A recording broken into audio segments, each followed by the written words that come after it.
This whiteboard is the twinkle in our eyes in February. When we look out here and everything's flooded and ugly and rotten, dirty, things are hanging on the ground and nothing is growing. And then we write on this whiteboard and it's kind of like an act of faith. So this garden is the first garden we'll see, which is all different types of tomatoes. And then after that, eggplants and peppers. And it's really amazing around this time of year when you actually turn around and see that it actually can happen. And if you look, it goes from this little whiteboard to that garden right there. And so the tomatoes are unbelievably happy here.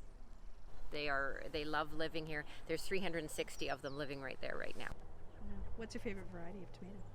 Oh, that's such a hard question. It's like saying which one of my children is my favorite child. I love all my tomatoes. I love tomatoes. Seriously, Stan thinks I'm a little bit cracked. Like I love them like they're animals. I plant them and I watch them and then I water them and then I uppot them and I prune them so carefully. I have a special pruner that, like, really, I love all my tomatoes.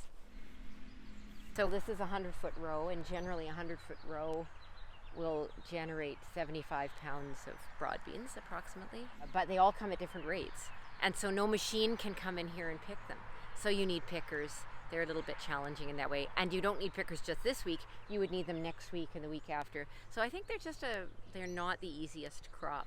And that was something I always remember when I was a kid going to England, these beautiful greengrocers with just small amounts of vegetables available from the farm down the street. And I think they had a real history of small tract farming. So therefore people got a lot of broad beans because they would grow on that kind of a farm. Whereas here we go to the grocery store and our food is flown in from who knows where, and it's quite hard to harvest them.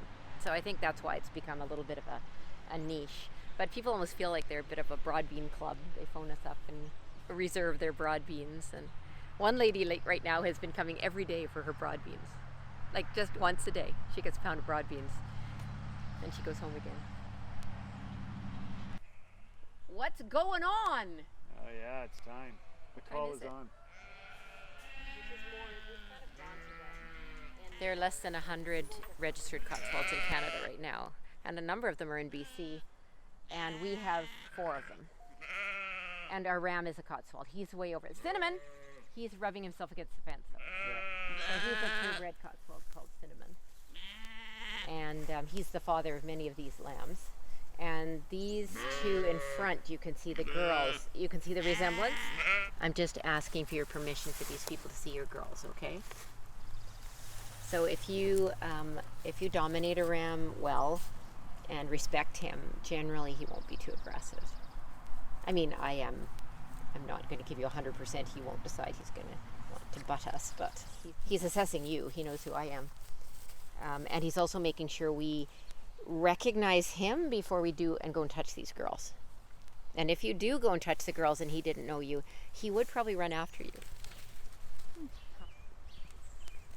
But I was in agriculture when I was in university when I first started. And I intended to be a farmer.